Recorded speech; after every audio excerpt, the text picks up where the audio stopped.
देखी ही होगी। पर क्या हो जब सास बहू की नोक झोंक की जगह प्यार देखने को मिले। जी हाँ, शांति निवास में ऐसा ही कुछ था। नीलम अपनी बहू कोमल को अपनी बहू नहीं बेटी से बढ़कर प्यार करती थी। ऐसे ही एक सुबह कोमल किचन में खाना बना रही थी।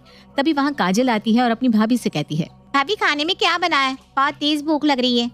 ननद जी, आज खाने में थोड़ा सा लेट हो जाएगा क्योंकि आज मेरी आंख नहीं खुली। आप मुझे आधा घंटा दे दो, मैं अभी खाना तैयार कर देती हूँ। क्या आधा घंटा? अब आधे घंटे तक वेट करना पड़ेगा। अच्छा हो ना आज मेरा कॉलेज नहीं है। अगर आज मेरा कॉलेज होता तो आप मुझे पक्का लेट करवा देती। बाय द वे मैं अपने कमरे में ही हूँ, खाना बन जाए तो आवाज दे देना मुझे।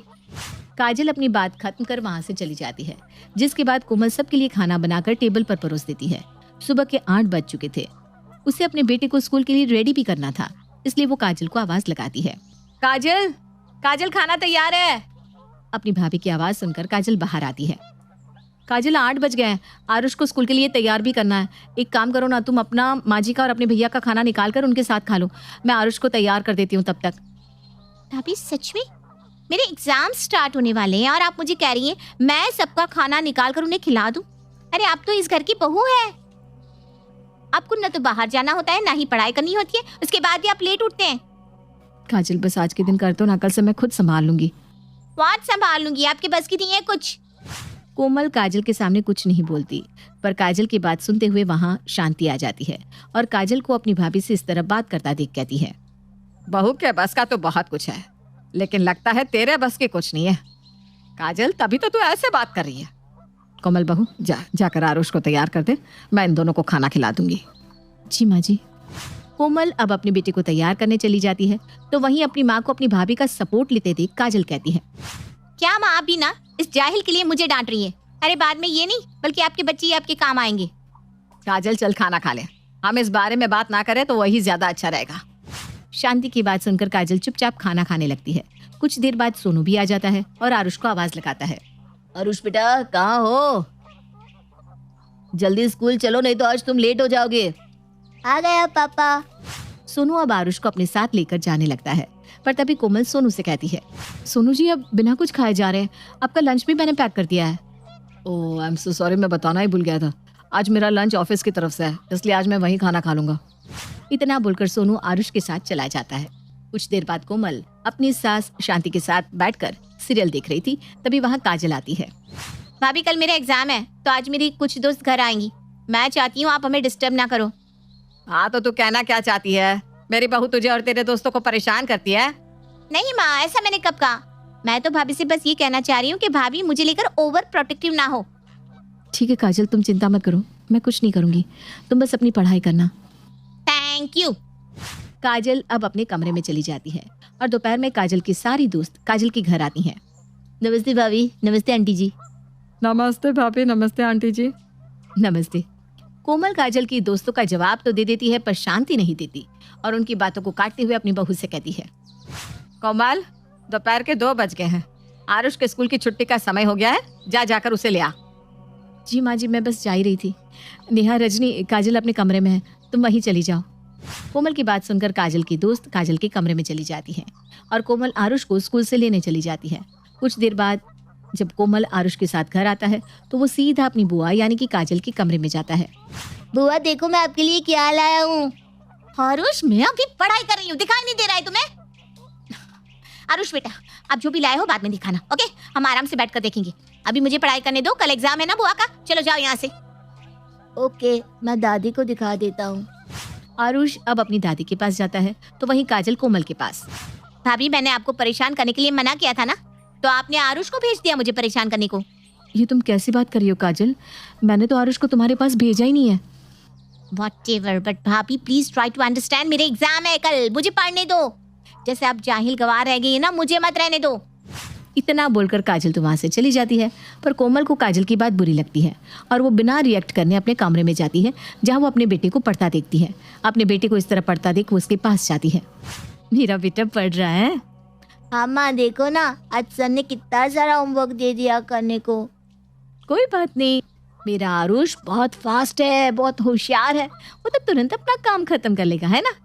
Yes mom. वैसे मम्मा आपने कहाँ तक पढ़ाई की है? आरुष, जैसे तुम पढ़ाई कर रहे हो ना, जैसे तुम्हारी बुआ पढ़ाई करती है, वैसे ही मेरा भी पढ़ने का काफ़ी मन था, लेकिन मैंने जैसे ही 12th पास की वैसे ही कम उम्र में मेरी माँ ने तुम्हारे पापा के साथ शादी करा दी, जिसके बाद मैं कभी पढ़ ही नहीं पाई, क्योंकि शादी के बाद मैं सिर्फ घर गृहस्थी में ही उलझी रह गई। बात करते करते कोमल की आंखें नम हो जाती है और वो वहाँ से चली जाती है। पर आरुष अपनी माँ की बात सुनकर अपनी दादी के पास जाता है। दादी, दादी मुझे आपसे कुछ बात करनी है। हाँ हाँ आरुष, बोलो बेटा, क्या बात करनी है? दादी, आपने पापा की शादी जल्दी करवा दी थी क्या? आरुष, तू ये बात क्यों पूछ रहा है? क्या हुआ बेटा? बताओ ना दादी। हाँ, जल्दी तो हो गई थी, पर आपको पता है आपकी वजह से मम्मा पढ़ नहीं पाई। मतलब? आरुष अब कोमल की इच्छा शांति को बता देता है। ये सुनकर शांति अपने मन में कहती है, अच्छा तो ये बात है बहू, अगर तेरा पढ़ने का मन है और मेरी वजह से तेरी पढ़ाई बंद हुई है तो अब आगे की पढ़ाई तुझे मैं करवाऊंगी, चाहे कोई कुछ भी बोले। शांति खुद से अपनी बहू को पढ़ाने का वादा कर लेती है। ऐसे ही समय गुजरता है और गुजरते समय के साथ काजल का एग्जाम खत्म हो जाता है और कॉलेज का एडमिशन फिर से शुरू हो जाता है। माँ, मुझे कुछ पैसे दे दो, मुझे कॉलेज की फीस भरनी है। फीस भरनी है? पर क्यों? अभी अभी तो तेरा एग्जाम खत्म हुआ है कुछ ही समय पहले। हाँ, तो रिजल्ट आ गया, अब न्यू एडमिशन स्टार्ट हो रहा है नेक्स्ट ईयर का, तो मुझे आगे पढ़ाई करनी है ना माँ। अच्छा चल ठीक है, मेरे बैग में पैसे रखे होंगे, ले ले। और सुन, एक एडमिशन फॉर्म एक्स्ट्रा लेकर आ जाइयो। क्यों? अब किसको कॉलेज में पढ़ना है? तेरी भाभी को, मैं उसे आगे पढ़ाना चाहती हूँ। ये आप क्या बोल रही हैं माँ? भाभी पढ़ाई करेंगी? हाँ, वो पढ़ाई करेगी, मेरी बहू को मैं पढ़ाऊंगी। तुझे कोई दिक्कत? माँ, भाभी के बस की पढ़ाई लिखाई नहीं है, उन्हें घर के कामों से फुर्सत नहीं है, और आपको लगता है कि वो पढ़ाई करेंगी? क्या कुछ भी सोचती रहती हो? काजल, बहू के साथ मैं ज्यादा रहती हूँ तो मुझे पता है कि मेरी बहू से क्या हो सकता है और क्या नहीं, इसलिए तू अपना दिमाग ना चला और मैंने तुझे जो बोला है उसको सही से कर ले, वही ज्यादा अच्छा है। काजल अपनी माँ की बात का कोई जवाब नहीं देती और वहां से चली जाती है और शाम को अपनी माँ को कॉलेज का फॉर्म देकर अपने कमरे में चली जाती है। वहीं शांति भी उस फॉर्म को लेकर कोमल के पास जाती है। बहू, तू यहाँ क्या कर रही है? कुछ नहीं माँ जी, खाना बन गया है, अभी सोनू जी आए नहीं ना, तो मैंने सोचा क्यों ना थोड़ा सा सो लिया जाए, इसलिए मैं अपने कमरे में आराम कर रही थी। तू इस खाली समय को ऐसे कैसे बर्बाद कर सकती है? मुझे माफ कर दो माँ जी, पर कोई काम नहीं था तो। कोई काम नहीं था इसलिए तू अपने समय को इस तरह बर्बाद करेगी? अरे तुझे पता भी है तू इस समय में पढ़ाई भी तो कर सकती है। क्या पढ़ाई? हाँ बहू, पढ़ाई। मुझे माफ कर देना, मैंने तुम्हें अपनी बेटी तो माना पर अपनी बेटी का दर्जा कभी नहीं दे पाई। तू क्या चाहती है कभी तुझसे जान ही नहीं पाई। तू आगे की पढ़ाई करना चाहती है ना, तू आगे पढ़, मैं हूं तेरे साथ, मैं तुझे पढ़ाऊंगी। पर माँ जी, पढ़ाई करने के लिए बहुत सारा समय चाहिए और सोनू भी कभी मेरी पढ़ाई के लिए नहीं मानेंगे। मैं हूं ना बहू, तू क्यों सबकी चिंता कर रही है? ले, ये फॉर्म भर दे, इसको अभी भरना है। नहीं माँ जी, मैं ये फॉर्म नहीं भर सकती, क्योंकि अगर सोनू जी को ये बात पता चल गई तो। सोनू मेरा बेटा है, मेरा बेटा मेरी बात कभी नहीं काटेगा। ये फॉर्म मैं यहाँ रख देती हूँ, भर लेना इसको, मैं इंतजार करती हूँ। शांति कॉलेज के फॉर्म को वहीं छोड़कर चली जाती है और शाम को जब सोनू घर आता है तब शांति अपने बेटे से बात करती है। सोनू, अगर तू फ्री है तो तुझसे बात कर सकती हूँ? हाँ माँ, आप मुझसे इस तरह से क्यों पूछ रही हैं? आखिर आप मेरी माँ हैं और एक माँ अपने बच्चे से बात करने के लिए पूछे, ये अच्छा नहीं लगता। चलो, किसी को तो समझ है। वैसे सोनू, अगर मैं तुझसे कुछ मांगू तो क्या तू उस चीज के लिए मना कर देगा? माँ, आज आपको हुआ क्या है? आप इस तरह की बैकी बैकी बातें क्यों कर रही है? अरे आपका ये सब कुछ, और मैंने आपको कभी किसी चीज के लिए मना किया है भला? देख ले, वो कुछ भी हो सकता है, बाद में बोलना मत कि माँ आपने ये क्या मांग लिया। माँ, आपको क्या चाहिए बताओ ना। बहू की पढ़ाई। अपनी माँ के मुंह से ये बात सुनकर सोनू की बोलते बंद हो जाती है।